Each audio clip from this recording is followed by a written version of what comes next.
Okay, we're going to get started with the BAT meeting. That's the easy part. You're reading? We're doing. No, I know. Be a BAT first. I know. Get ready. So, I have to say, this is the best turnout we've had for a BAT meeting in 3 years. I am thrilled, so thank you very much. I know on a Tuesday night, there are much more interesting things to do with your time, so the fact that you're actually here listening to the budget, I'm thrilled, so thank you very much. We appreciate it. What I want to do is, and we do have the draft 4 of the budget process. First of all, we know we have a deficit. What are we doing to make up the deficit? That's why everyone is here, to find out who's affected, what's affected, and we will get to that. But what I want to do first is I want to just give a little bit of a background as to the budget process, where we're at with the state, and how the state's budget is now impacting us. So and I know I'm speaking to the BAT and to the board here, but I'm also going to do a little bit of education out in the public too, so bear with me because you guys have heard this ad nauseum. But really what we take a look at in terms of the budget process, we have the revenues and the expenditures. The revenues we tend to focus on in the budget process a little less than the expenditure side of things, because ultimately what the board adopts and what the public votes on is that spending number. So we spend a lot of time on that spending number. But by state law, our spending and our revenues must equal each other. So we have to come up with a balanced budget. And again, we do a lot of that in the background, and we've already talked about the 2 largest portions of what make up the revenue budget. So I want to spend a little time on the revenue side today, which again is traditionally not where we spend most of our time. So our revenues are made primarily, and not only, but primarily from 2 sources. Number 1, state aid, and number 2, you the taxpayers. First of all, let me say you the taxpayers pay more than 50%, so you make up the bulk of the funding for the school district, so you're over 50%. The state funding is under 50%, so the state funding is about $10 million out of a $27 million budget. So even though that's under 50%, it does have a dramatic impact on the district, what happens with the state.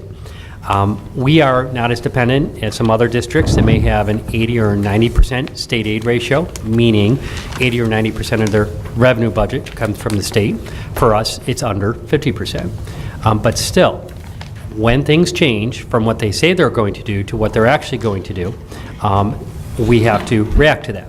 So when we begin the budget process, and we really begin in earnest in January. So December, we begin our budget advisory teams. We start talking about the budget process. We go through the overview.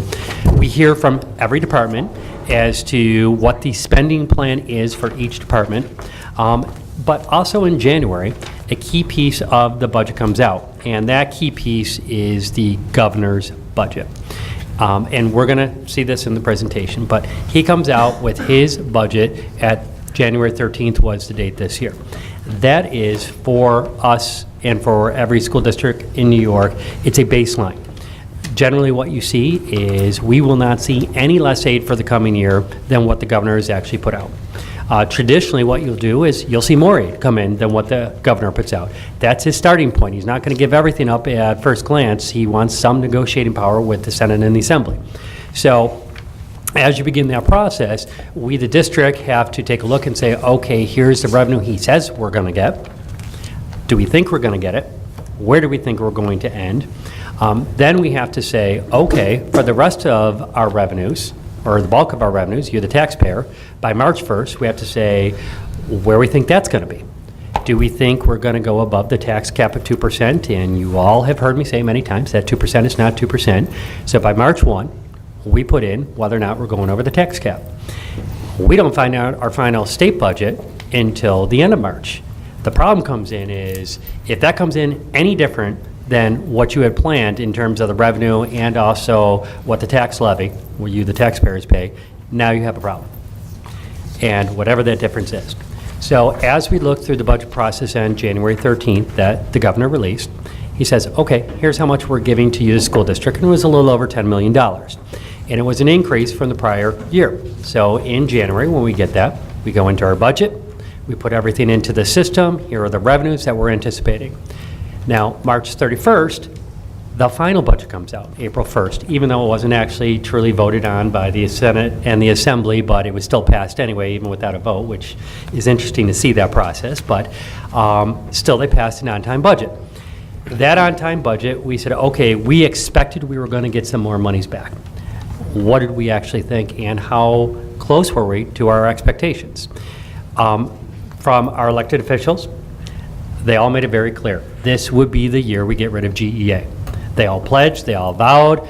The GEA, which is the Gap Elimination Adjustment, and for those in the audience who didn't know it, the state had a gap. They eliminated their gap by adjusting the money from us, taking the money from us. But what they said is, they have enough money now, so they're done eliminating money from us. Finished. In fact, they've adopted law, which has now been put in with this budget, that the gap elimination as it is over. It cannot come back in its current form. It's a clap. That is a clap. That's a good thing. And so if they want another gap elimination adjustment, or they have to call it something else, they actually physically have to pass new legislation to take money away from us again in the future in a different form, if that's what they choose to do. But that's gone. Further, what we were actually hearing is that another part of the aid they give us, which is the bulk of our aid, it's called foundation aid. Foundation aid, we get a little over $6.6 million. This year it's a little over 6.7. That money that the state gives us is general in nature. And that means we can spend it on any needs that we have in our general fund that we have. So whether it's textbooks for kids, whether it's equipment, whether it is salaries, whatever, there are no restrictions on those dollars that the state gives you. So when they came out in January, they said, oh, we're going to give you this level. That's where the governor started. And then there were rumblings from the Senate and Assembly, hey, we're fighting to get you more money back in your foundation aid lines. So it's like a crystal ball and kind of trying to forecast what's going to happen. So we forecasted more money's coming back in. We forecasted $50,000. We got $1,115 in a nutshell, which led to a problem we'll talk about a little bit today. But And that was a conservative budget. that was a conservative budget.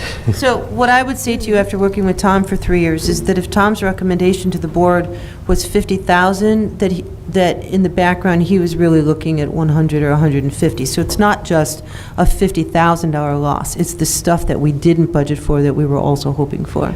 Would you agree with what I said? I would. I tend to be very conservative in dollars, as Mr. Board President knows. When we take a look at revenues, I tend to be very conservative. If you overestimate your revenues, we get into where we're at right now. If you underestimate your revenues, that's a good place to be. So we have tried in the budget process for the last 3 years, quite honestly, to do everything in one fell swoop at the beginning, rather than have to go back a second time and relook at things. Well, it wasn't as good as we actually thought. We didn't get as much as some of the other districts' shares. We'll talk about that as well. So we had to go back to the well and actually take a look at that. But before we do the presentation, we had today the state business officials group, which I belong to, had a presentation to go over some of the finer points of what was passed in the budget. Now, we've heard many different things. So a lot of business officials had different questions. What do these things mean? And I just want to go over some of the highlights for everyone here, so we're just all on the same page before we look at the dollars. The first thing actually that I want to mention, did everyone hear that the governor really pushed for a minimum wage increase? Okay. And not a huge surprise, he got what he wanted. Maybe not in the exact form he wanted, but what we did see is a two-tier approach. New York City gets more than the rest of the state. And again, you will hear me say this, that's not a great surprise that downstate is going to get more money than upstate. It does cost more to live there, but still, they're getting more than we are. The way that he's actually structured that is that goes into a tiered effect. So this coming year, we will see a 70-cent increase in the minimum wage for our district starting on January 1. So that has to be part of our budget process. It's just an increased cost of doing business. It is what it is. We have no say in that matter. It's just another one of those mandates that we actually look at that we live with. So that's part of the process. Some of the other updates which I think are worth noting. You may have heard a couple things. Number one in the state. The state said they had a banner year. It was wonderful. They still have money left over from this huge bank settlement. It's been a good year. The state has its finances in order. They have touted that there is a 5.9% increase in aid to schools. And that's overall. That's total state aid, so it's not in one line, but it's overall. They said foundation aid, that general pot that I was telling you about, went up $627 million. That's great. So when we looked at our $50,000, we said there are 710 school districts. If you divided $627 million, 50,000 is very conservative in terms of what we would be looking at. However, it doesn't work that way. I mean, the state does not necessarily say, okay, you know, Western New York area is going to get the same amount as downstate, which is going to get the same amount as they have their formulas they actually work with. And so looking at that and how that all plays into that $627 million increase from last year. The other thing to keep in mind is something brand new, and they just added this in, and it's a little known thing of that $627 million. $100 million of that went to something called community schools. Brand new effort. So Eden has $0 in that whole pot of the $100 million. So really, that's 627, as it was clarified today, became 527 increase, and then they looked at what the proportional share should actually be. So that's the first thing. Gap elimination adjustment, as we said, totally gone. The way they actually did it was very interesting. It had not only every business official in the state, but almost every superintendent in the state scratching their head when they looked at the amount of money that was coming our way. So if you take a look at the state runs, our district had still left a gap elimination adjustment, money taken away, of $375,000. The governor said, we're going to give you back 132 of that in January, which left us with about $243,000 remaining, somewhere around there. So, I mean, it's in the presentation.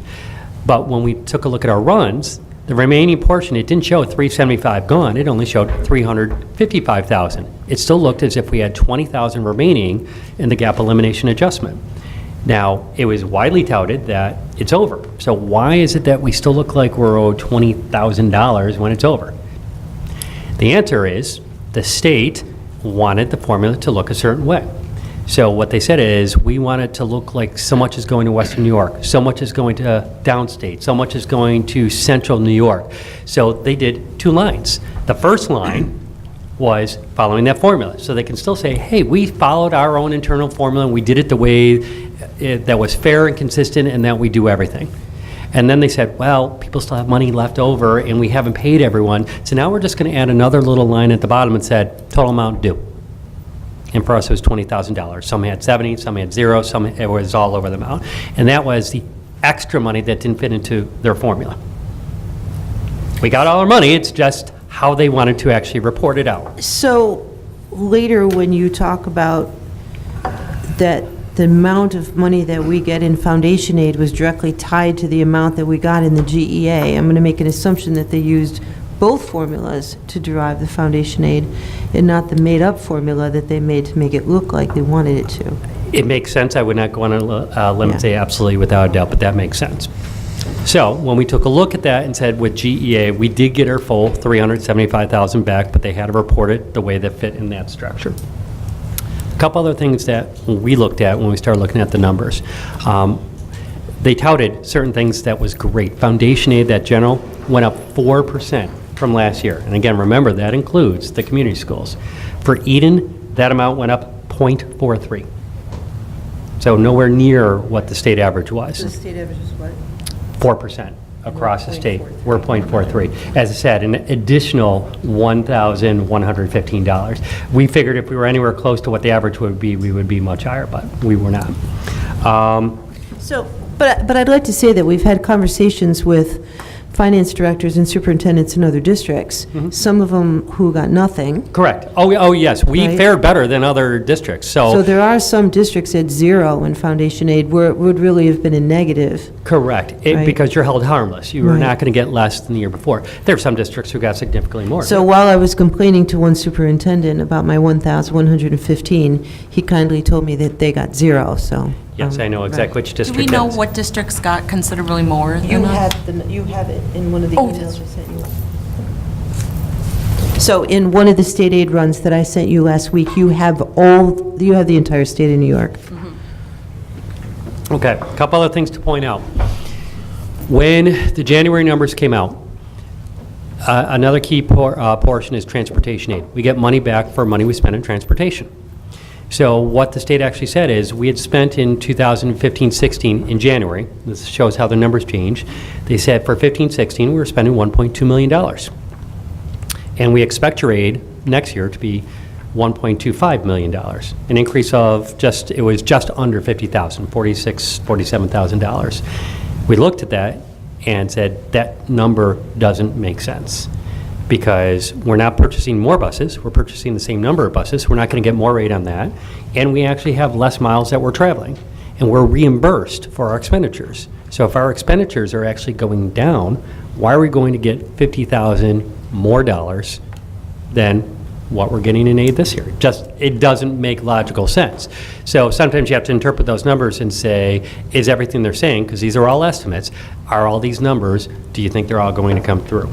And I would say on the transportation one, I was skeptical then, and I'm also skeptical with the new numbers, which I'll show you.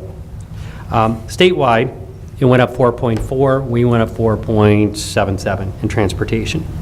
Overall, as a whole, the state went up that 6% for all aid, 5.9, but they rounded up to 6.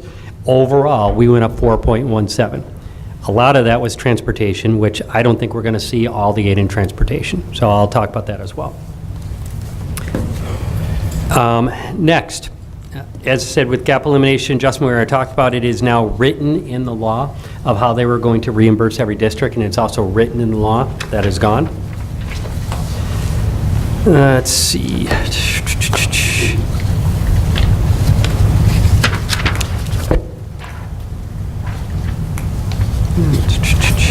And I told the superintendent this today, and I found this very interesting, that when you looked at foundation aid, one of the things you actually see with the state, and I've talked about this numerous times, is they have many state formulas as to how they calculate for various areas of the state. Foundation aid, which I keep mentioning now, which is that general number, they had 9 categories as to what your aid level, your increase would actually be in foundation aid. You would be, as Sandy said, you could get nothing. You wouldn't go negative. They were holding you harmless, so you couldn't be negative. Do the percent before you do the district. So when you look at the 9 levels that our aid could have gone up, these are some of the numbers, the percentages that they have actually in there.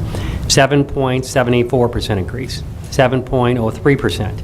6.72, 9.55, 6.74, 9.719, 13.6, and 0.47. Which one do you think we are? Which one do you think we got? 0.47? That's 0.47.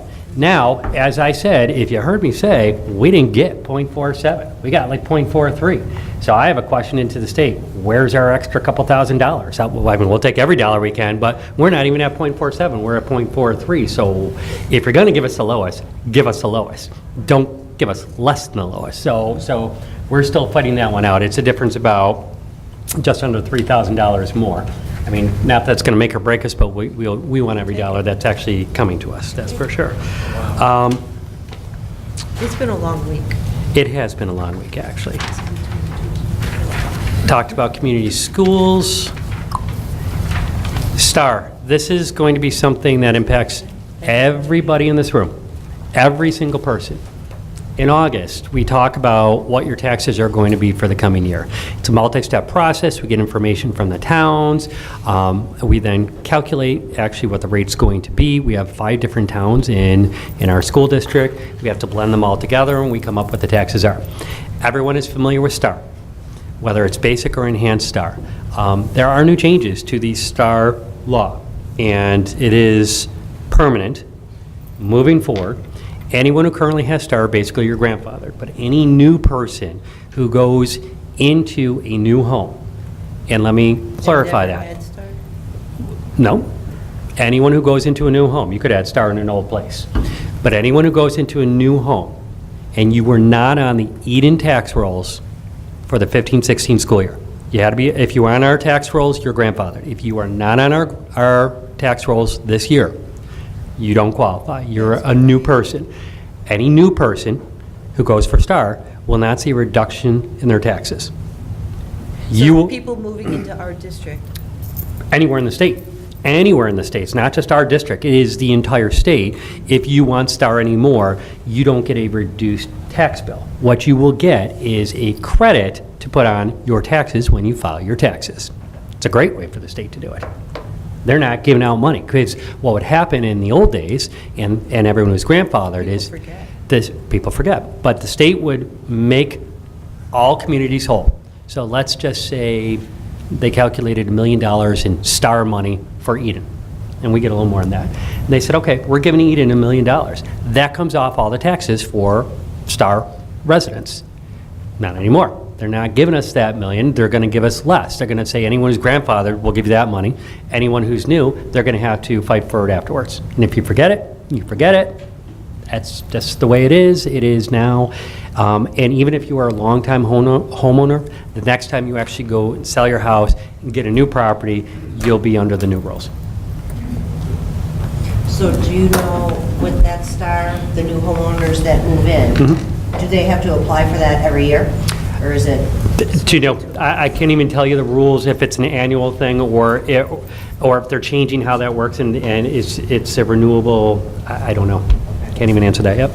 They don't have to apply, it would just be the credit on the taxes when they did They it. have to. Well, you have to actually file for it Yeah. initially, or else you'll never get Star. Right, Right, that's the whole point. They forget to file it, and then the state Right. doesn't owe the money. or what about the seniors that don't have to file taxes anymore? Well, and I'm making an assumption when I say this, I'm going to assume that most of the seniors will tend to be grandfathered in because they'll be longtime homeowners. You don't see a lot of seniors now buying new properties. You have some, but most tend to be in their home for a long period of time and will be under that grandfathered state. Unless they're downsizing. Unless they're downsizing. No, you're right. But I'd say the majority tend to be the longtime homeowners. But anyone, senior or no, you'll go to the new rules if you And buy if they new. don't file taxes, then they wouldn't be able to get anything. Right? Well, that's true. Yeah. If someone bought a property, but they didn't, you know how you have to sign up for Star? Yes. So if they bought the property in the fall and they didn't sign up for Star, but they were on someone's tax, they got taxed, Right? are they grandfathered under? Only- Even though they hadn't applied to Star yet? No, most likely not. They had to be on our tax rolls last year. With the Star approval? Or That's the Star- question. They had to be on the tax rolls. So not that. It didn't say with Star. They had to be a homeowner who was on our tax rolls. Okay, so the. They did not clarify that point, and I will ask that if they also had to receive Star. I've not heard that. They just had to be a current homeowner on our tax rolls. All right, you That's all talked I- about this. Does that then, in your mind, equate to a loss in revenue to us? Because not everyone will remember to file it.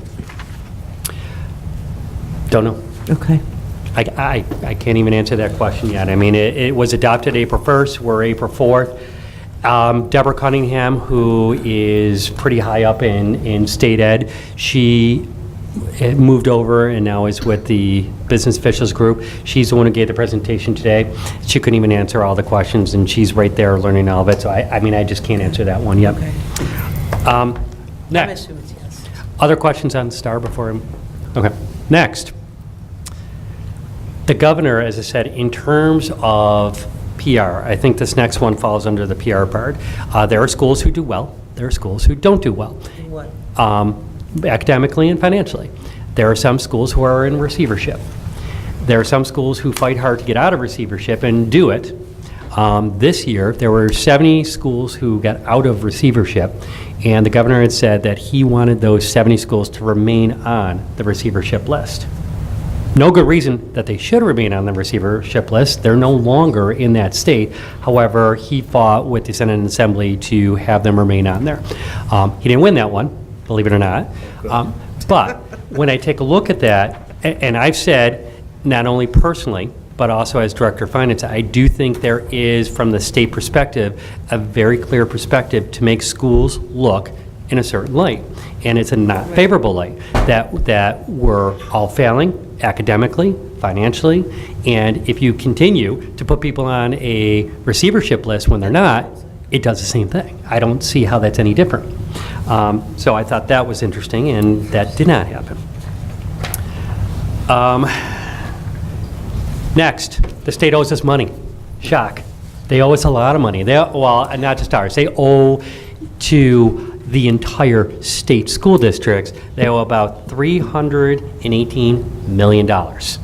So what they say is... And they have it. No, they've got it. But it's not sexy to spend it on.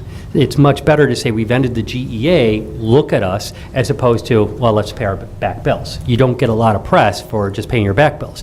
If you pay an old bill at home, does anyone give you a hooray for that? No. They say, okay, you should have, thank you very much, and move on with life. So it has been, ever since that bank settlement, districts have been saying, please pay us our back bills. That's all we're asking for, nothing additional. You've already shorted us some foundation aid and GEA, and really what we're looking for is just to be made whole. That's it, nothing extra. So out of $318 million, they're putting in $18 million. And yes, that is still a large dollar amount, but now when you compare it to 318, and at this rate, it will take them 16 years just to pay off their current bills that they owe. So that does have an effect on us as we move forward. So, just keep that in mind. Parental choice, where they talked about a tax credit for parental choice if you place your children in other than in a public school district, that did not pass. Let's see. One good note, and actually this is a sign of good things to come for next year. So I know I'm the harbinger of doom when it comes to the finance times, and I apologize for that, but there actually is good news. Between GEA and Foundation, the government as a whole put in about $1 billion into education this year. And with GEA now gone, if they were to continue that pace, we could be made whole in 3 to 4 years with foundation aid, if they continue that. There's no guarantee they will, but that's a good sign. They had the money this year, they spent the money this year. Well, and part of it was, if we can get GEA off the table, then we can focus on the formulas. Yes, and there is no doubt, next year foundation aid is on everyone's radar screen. Everyone wants an increase to that one. So those are some of the general highlights. So as we go through the process and I show the presentation, we're going to do a couple different things. Where we're at in spending now, what we've done up to this point in terms of our budget. I look at the state budget from last year to January to now, and then where we're moving forward now to make up for the shortfall of which we're looking at. Okay? So here is where we're at as of today. And something I need to point out to everyone, I've said this before as well, it is a budget. I hate this phrase, a living, breathing document, but it is a living, breathing document. Things change every single day. Someone says, oh, we have a new student coming in. We have to plan for. Oh, this has changed. Oh, someone has left. It changes every single day. But as of today, here's where we're at. Our spending plan, and this is for the board to actually adopt the spending plan, is at $27,327,785. This is an increase of 1.24% over last year. And quite honestly, that is definitely a much lower rate. We were over 2% last year. So I have said often, you've heard me say this, that with our reserve levels and using our reserve levels, we needed to be as conservative as possible. We do not want to get into that territory of going broke. Our long-term model shows that we are towards that path, so anything that we were able to do to shore up and make the appropriations less and increase the revenues, that's what we wanted to do so we can be as healthy as long as possible. Revenues, $26,345,710, a 0.58% increase. Just taking a look up here, I think it's pretty obvious to most people, we're spending more than what we're taking in. We've been doing that for years. This is nothing new. We are deficit spending. We have been deficit spending. We will continue to deficit spend. Do I agree with deficit spending? Absolutely not. You've heard me say this before. There are dangers of deficit spending. It's, again, for those in the public who have not heard this, I use it to the analogy of buying a house and paying a mortgage. You are spending $3,000 a month on your mortgage and can only afford $2,000. And even though the next year rolls around and it's a brand new year, you still have a $3,000 mortgage and can only afford whatever you can at that time.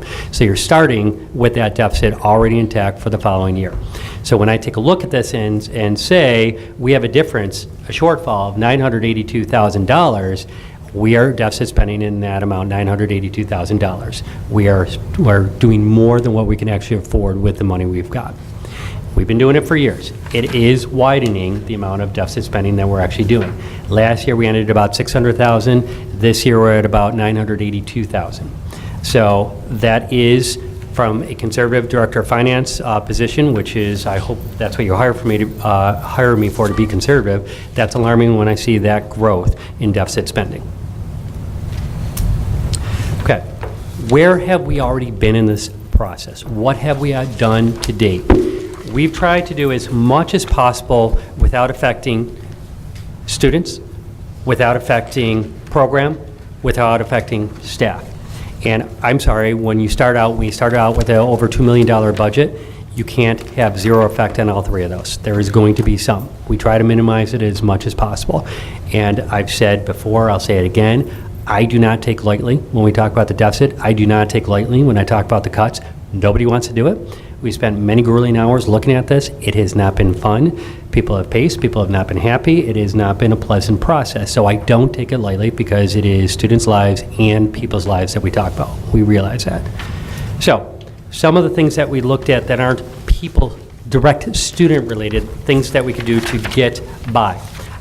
So we talked about mobile device management system, which is basically infrastructure for technology, for wireless, or something that we've added because we still need to move forward with what we're actually doing. We cannot live in a bubble and say because of where we're at right now, we could do nothing new. We have to. Student needs change.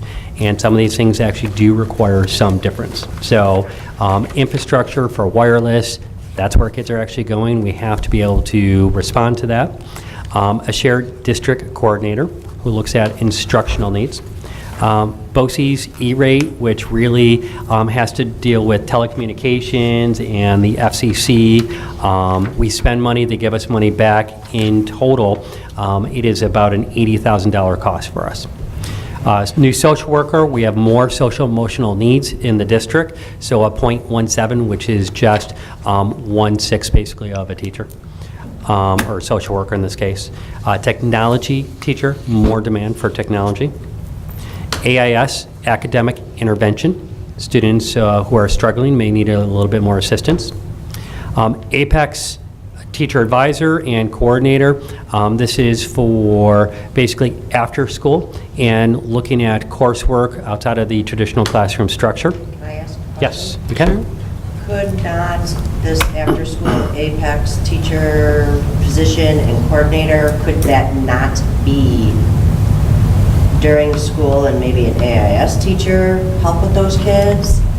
Or- This is students who are not going to graduate. So what APEX does is it's a curriculum that we utilize which allows students to gain credit for a particular course that they might have failed. So it's after school. It has to have a teacher of record, so to speak. It also has to have a curriculum that is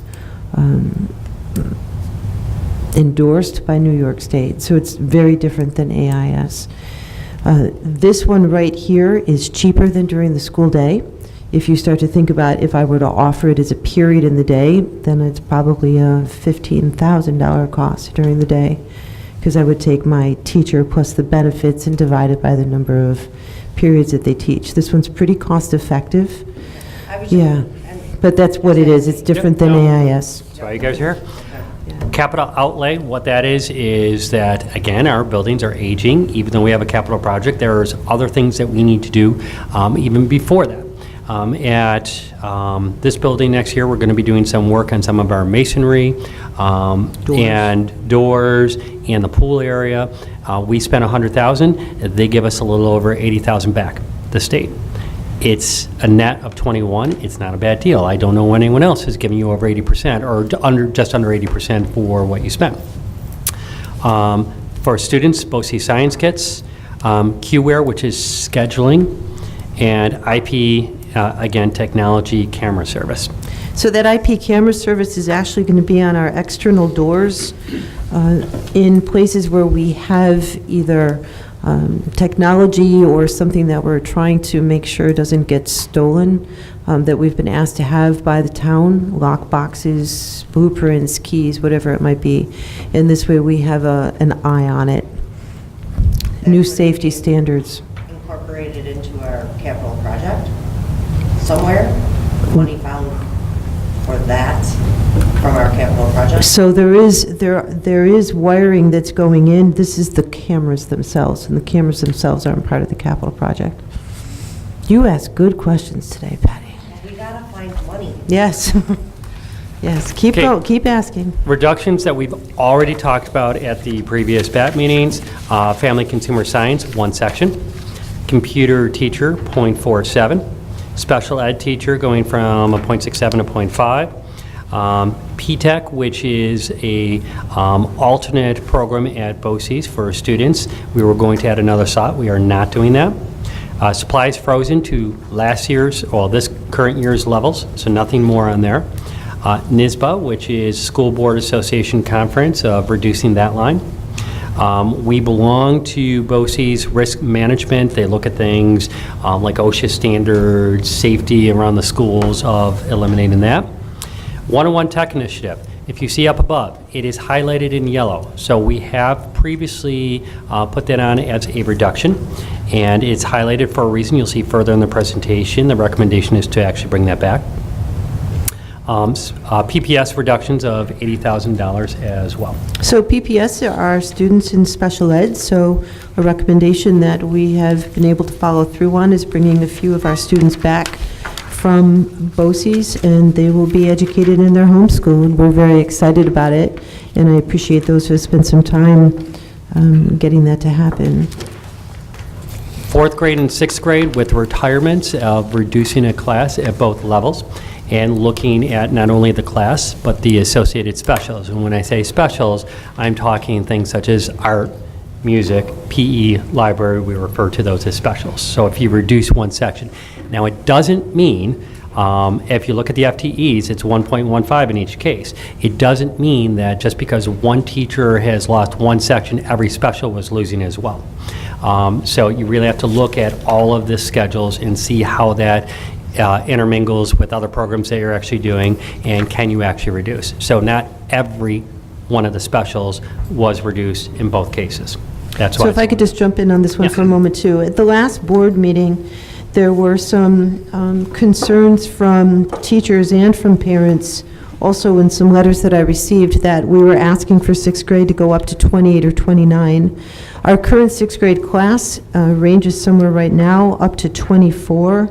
The plan on this is to have the class at 25 or 26. So it is not much different than what we have.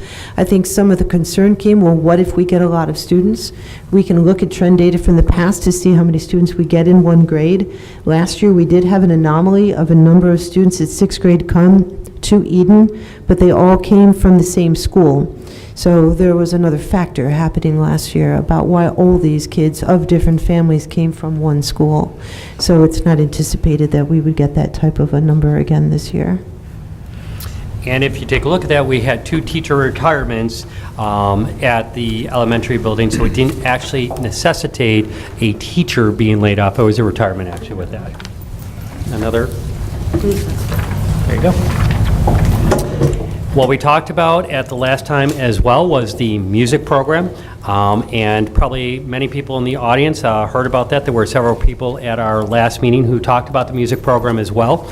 This is looking at the music program as it is this year. And I'll leave that up for a minute so people at least have a chance to take a look at it. Staff being 6.04. We ended up having 1 retirement in music this year, and we went to, on 3/12, we talked about, with that retirement, of restructuring. This is what that retirement actually looked at.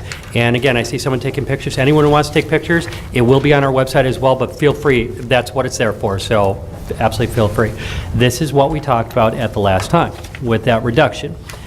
It was a savings at that time of $56,000 to the district. All of these that we talked about, everything up to this point has already been put into the budget as of our last meeting. This is prior to the state budget being adopted. This is actually where we looked at in terms of coming up with our budget and what the deficit was. Then April 1st hit, we actually got a budget, things changed a little bit, so where are we today? So let me stop for one moment. Absolutely. So on this one, that was the Model A on the music too, we also heard from a number of parents that they felt that this was too much of a push or too much of a burden on one string teacher, and so we did come back with a reconfiguration on this one that comes in one of our later slides. Yep, the next one, as a matter of fact. Okay. So looking at music, our recommendation moving forward is different than the last one. So let me see if I can explain this in a way. There it is, right up here. So, Can I talk about the money before we talk about the staffing part of it? feel free. I want to go back and just show. We had planned in the budget a savings of $56,000 with the previous model. This model has a savings of $32,000. It is about a $24,000 difference as well. So I, number one, need to point that out, and then Sandy will talk about how that is actually comprised and what the difference actually is. So what the new model looks like, if I can explain it from what you're looking at, is under the proposal, it shows how much of a teacher it is. A 1.0 clearly is a full-time teacher. A 0.5 is a half-time teacher. Where there's a change, I'll indicate it, but I'm not going to use names, so it's a little more difficult for me to explain. Well, I'll give a little hint for everyone. Anything that's not bolded, there's no changes. The ones that are bolded are where there are changes. Well, that helps a little bit. The .77 junior, senior high school strings and the .23 elementary strings is basically the schedule that this teacher has this year with the addition of 2 classes a week, 2 total a week of either 4th or 6th grade strings. So it's 2 classes. It's not an extra burden on this teacher. What this teacher would not have is a cafeteria supervisory class at the junior, senior high school. The .44 elementary strings and the .06 elementary general music. Basically, what I'm asking in that position is for the elementary strings teacher who just lost 2 string lesson components to the line above it, to take on 2 classes of a general music. So in those cases, no different than the current year in terms of FTEs? They both maintain The same FTE the status? same FTE that they do, it's just those 2 music lesson classes that change. The junior, senior high school band stays the same. The .94 elementary band and the .06 elementary general music. What I'm asking in this particular case is that the band instructor, again, take on 2 classes per week of general music classes. The 1.0 junior, senior high school chorus stays the same. The .59 elementary general music or chorus is a new hire, and the .64 GLP general music is basically the person who is at GLP now with taking on 3 classes of kindergarten, which Mr. Vona had last year. They're .54 this year, and the recommendation is .64. So for the most part, everybody stays where they are, with the exception of a few general music classes being added in. This 4th grade class is the smallest 4th grade class coming into elementary right now. That's why we had the planned cut in 4th grade. So while I don't have the enrollment numbers written down, it's about 20 to 22 students less. Now, granted, not all 22 students would take strings or chorus or band, but it's pretty close. So we recognize, though, that 4th grade is smaller. Next year, we anticipate those numbers being smaller in 5th grade unless we get a few developments in town. Okay. So looking at that, then what we're talking about is, again, a savings of $32,000. The current staffing for the current people stays the same FTEs. Yes, there is no change to FTEs on anyone who's here. Questions from the BAT or the board about that slide? The For- savings, Tom? It's less, and we'll have to okay. find elsewhere, and we have proposals elsewhere of where to make up that 20-some thousand, but yes. So it's about 21,000 coming back into that we need to find Yeah. somewhere else. Well, more like 25. Okay, I'll go with that. Kathy? Just that my paper doesn't match that slide. What do you mean? So I have What do you have? I have this Model A for 312. Keep going. That's the old. Hey, thanks. That's, no, okay, Turn there the you page. go. Okay. So again, so we started with a little bit of a hole in terms of the music, in terms of changing that. And then again, now, the difference on the state runs. So I'm actually going to get up because this is a very complex slide. There are a lot of numbers in the slide, so hopefully everyone can hear me. Can anyone not hear me? Okay. All right. We started up above, we highlighted it yellow, anticipated revenues, and here's where we're at now with the actual. So basically, I'm going to talk about 3 lines: foundation, transportation, and GEA in both cases. So for foundation aid, when we got our run, the governor said we're going to give you $6.7 million. And it was about $27,000 more than last year. We had put that in our budget. And then we said, okay, on top of that 6.7, we're hearing there's more aid out there. Where do we think we're going to end up? We really didn't know. We had put an additional $50,000 in there, and you see the difference of $50,000. That's what we put into our budget. GEA restoration. The governor said we're going to give you back $132,000. In fact, we're not going to take $375,000 away from you. We're only going to take $243,000 from you. So he gave back $132,000. We said, we've heard from the Senate, the Assembly, all the elected officials, GEA would be gone this year. We anticipated getting that $243,000 gone as well. In other words, getting back the full $375,000 for the revenues. Transportation aid. Transportation aid in 2015-16 on the January run showed for this current year $1.2 million. When it came out in April, it didn't show 1.2 million anymore, but I'll talk about that in a second. So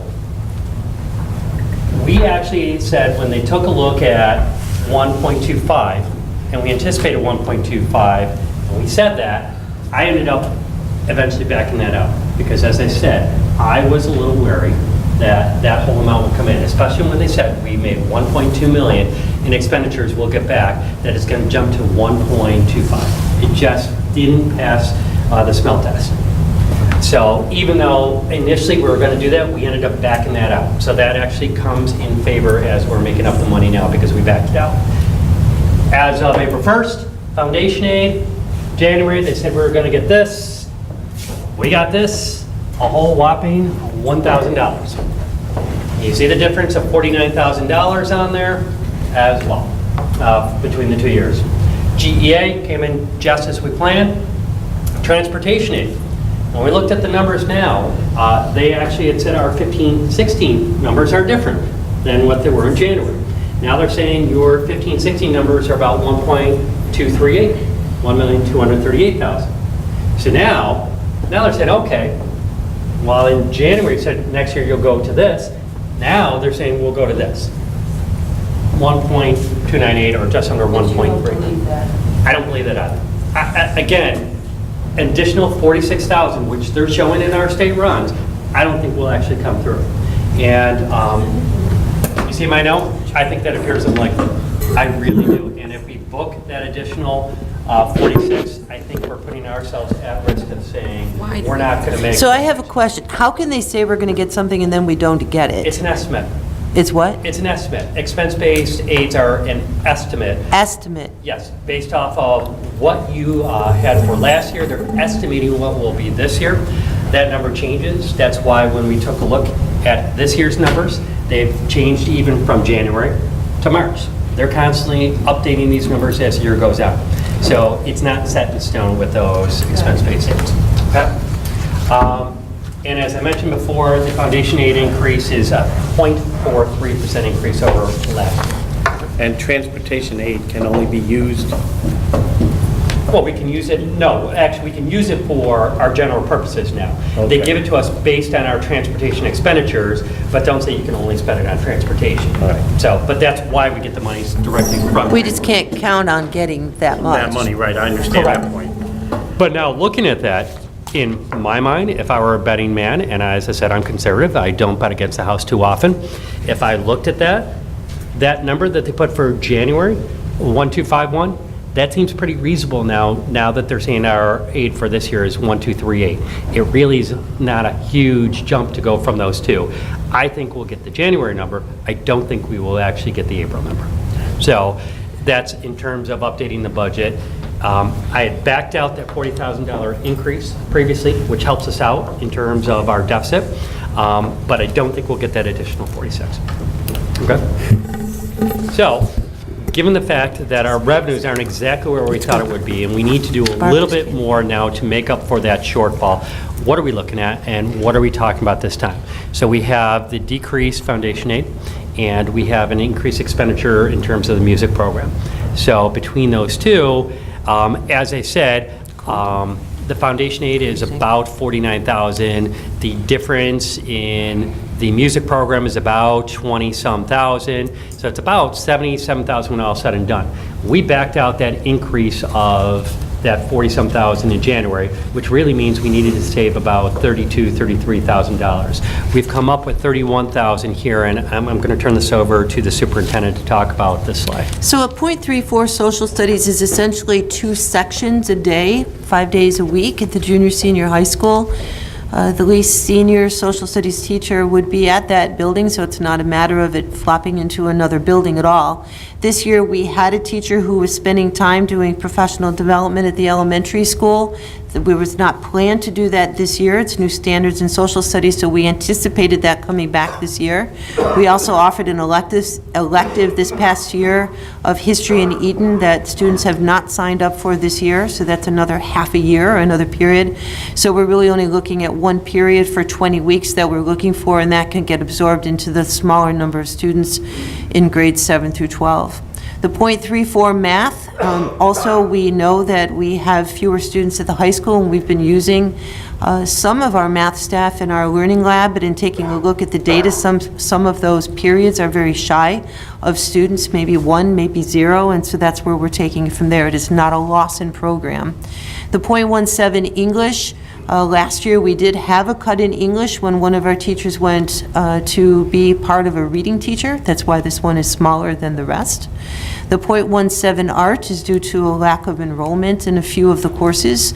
Which courses don't run is something that is up to the building principal and the counselors and the teachers in the department to decide. This one will most likely cause a sharing activity between buildings. I don't know how. The music replacement we already spoke about. The computer teacher, the access is a teacher at the GLP now who will be completely accessed, and one of our teachers who currently does grades 3 through 6 will take on K through 6, and some of the data processing that this teacher is currently doing will most likely move over to one of our other business teachers, and that brings it up to the bottom, Tom. Okay. And what else has changed since our last meeting that we actually have? As I said, we try to do as much as possible and put things back in the hands of kids. So the iPads, which we talked about in terms it was recommended for that to be out last time. That's called the one-on-one initiative that was highlighted earlier. Thank you. Leaving that in the budget. This is a K-3 initiative, a one-on-one initiative for iPads with a pilot program this coming year, but students having the iPads. This gets us ready for infrastructure in the 17-18 school year. Our hope is in the following year that we would be able to add more software to that, but in this particular budget line, it was around $47,000. Smart tables, putting back in the budget. They've been in, they've been out, they've been in, they've been out. This is one for each pre-K classroom. Do you want to tell them what a smart table is for those who don't know? It's a really interesting piece of technology. It is a table that little kids can work on, and you've probably seen it on TV with little kids. We really believe that our youngest students need to get involved in technology in ways that they don't at home in some ways. And smart tables are pretty massive. They're really nice. Whereas a smart board is more vertical on the wall, this is an actual table in front of them where they can move things around and utilize it for their curriculum. Very exciting. And then different from last time as well is a $10,000 proposed cut in athletics. Where Marissa will choose to get that from, I have absolutely no idea. Marissa's been in Albany for the past 3 days, so I haven't had a chance to speak to her, but I'm sure that they'll figure it out. Which leads to our bottom line number. That is the fund balance use of $958,000. So really what we're actually saying in this scenario is that we are using just under $1 million of fund balance. I would say, in terms of a director of finance position, I think there's been an effort to be as even as possible across the board to all departments, to everything that's been looked at. Also, from my perspective, am I comfortable using $958,000? Absolutely not. We do what we must do to balance a budget. But you're not having cardiac arrest at the moment. Well, it's a couple $100,000 less before, so I guess over time you get a little bit more acclimated to a larger number. It doesn't make me more comfortable, it just makes me less likely to have a heart attack, that's all. I still think we need to be vigilant in what we use for fund balance and reserves as they are going down. Do you have a projection of what we would be putting in fund balance at the end of this year? No, not yet. But it's less than what we had It'll last definitely be year. less What than was the last number year. last year? Last year was just under $1 million. How much? I'd have to look at the exact number, it's just under $1 million. Just, Yeah. But it And, will be less than that this year. oh yes, absolutely. Because we overestimated our revenues this year. Yes, we're coming up short on our revenues this year. Was that by 50,000? What was, No, I would have to get that number for you. We definitely overestimated on that. It wasn't 50 though. It's not that even 50. I couldn't tell you It's off not the top the of my head. 50 that's on here, that's Yeah. right. yeah, no, I was just, thought it was. No, when we were in the budget process last year, and we said, okay, we think we're going to get more, and then we put in more than what we thought. What he's trying not to tell you is that somebody talked him into suggesting that we would get more, so he relented and put more in, and then we didn't get it. Way to go, Mike. Which might. yeah. One So- am I right? So, looking at that, that is our recommendation to the board. What I would like to say to the budget advisory team, as we started late. So all things considered, we started 10 minutes late, and we're ending 5 minutes late, so we actually did pretty good in our hour. But what I would like to do is this conversation continues on for the board members at the board meeting. I really want to thank the budget advisory team members for their time. It has been many meetings. It has been not fun. I understand that.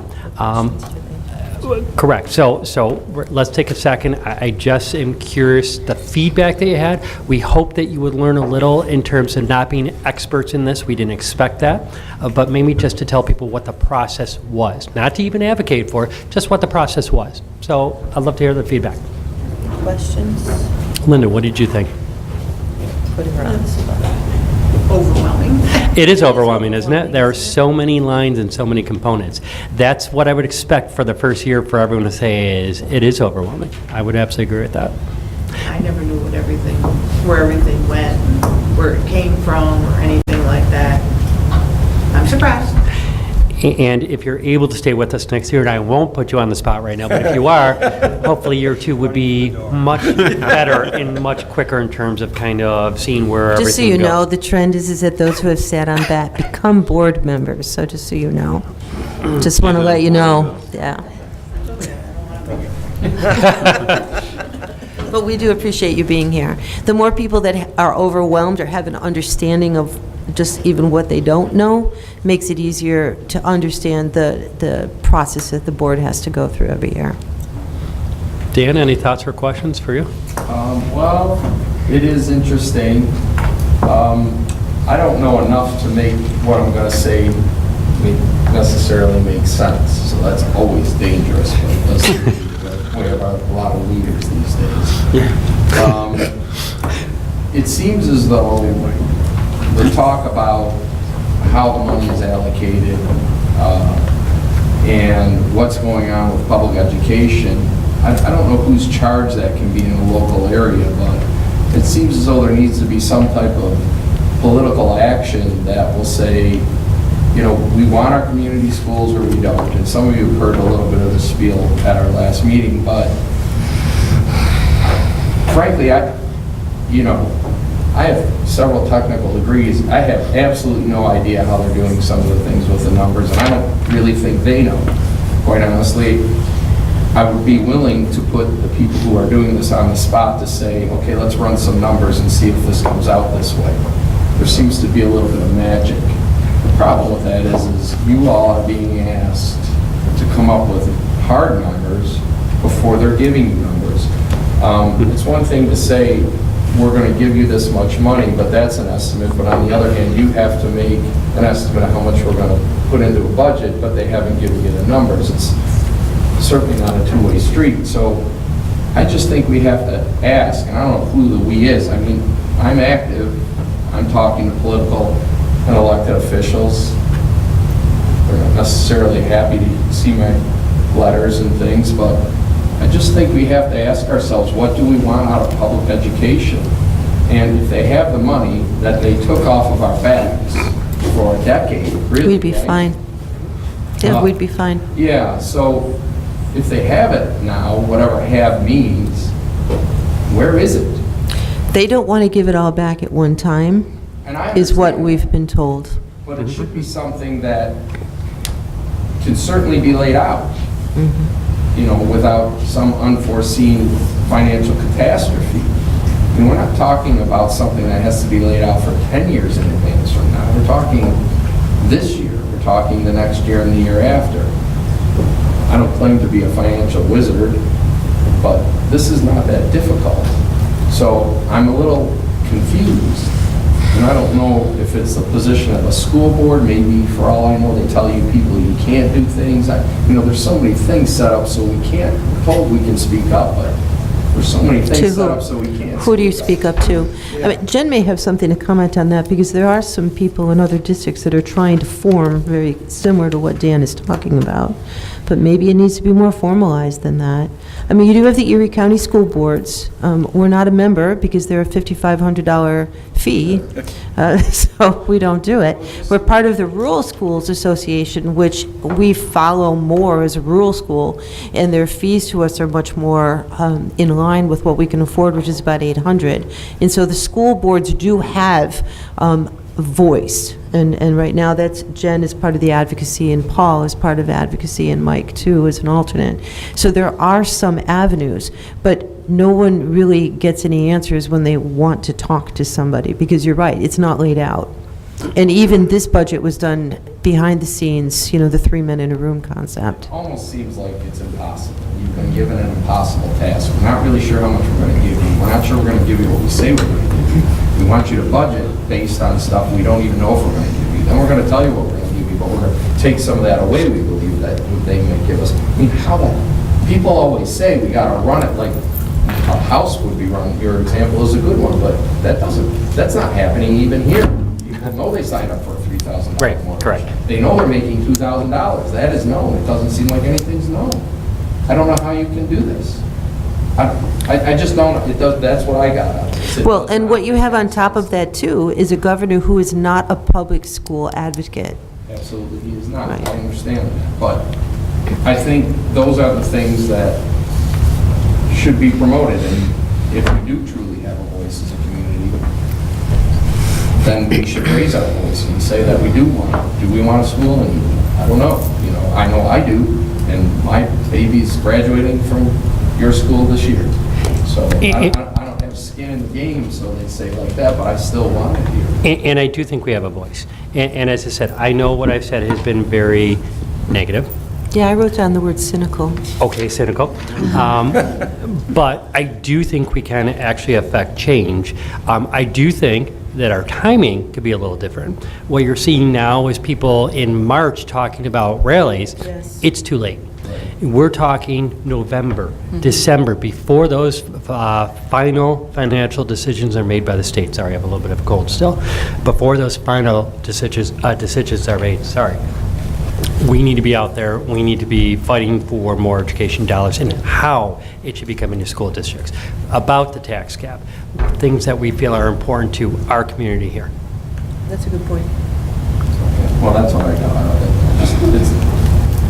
I don't want to give you guys credit. It's like you're voting on smoke. It's moving around. You can't even get your hands around it. Kathy? I'd like to thank you all from the ETA. You do have to work with a lot of moving pieces. And I applaud Eden because you give our students a good experience in music, art, tech, business, the core subjects, our special ed, along with our gen ed population, the sports. There's just a lot to making our students want to be here in our building with the people that are, love to teach them. But K through 12's a lot to take care of. And so thank you, because the decisions are extremely painful and very difficult. But what we heard at the last meeting when parents got up, it was that they came back to the community for the programs, for the good experience they had here when they were young.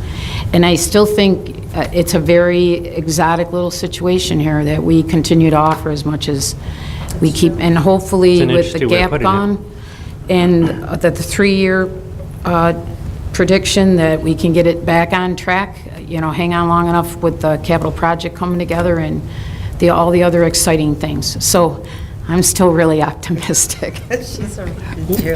And I love Eden. I love working here.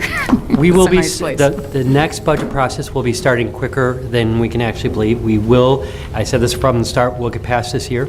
We're trying to get past it as responsibly as possible, position ourselves as well as we can for next year. We believe that we've tried to put forth a plan for the board that does it as much as possible. So from the district perspective, I really want to thank the BAT members. It has been my pleasure to work with you guys, and it is very much appreciated. Maybe Jill wanted She doesn't. Let me get the mic. I think that a lot of the activities that the school provides students are good for them to have. And over the weekend, I performed at Kleinhans with Fiddle Club.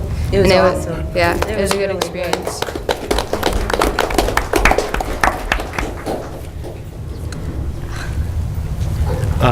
Thank you very much. I appreciate it.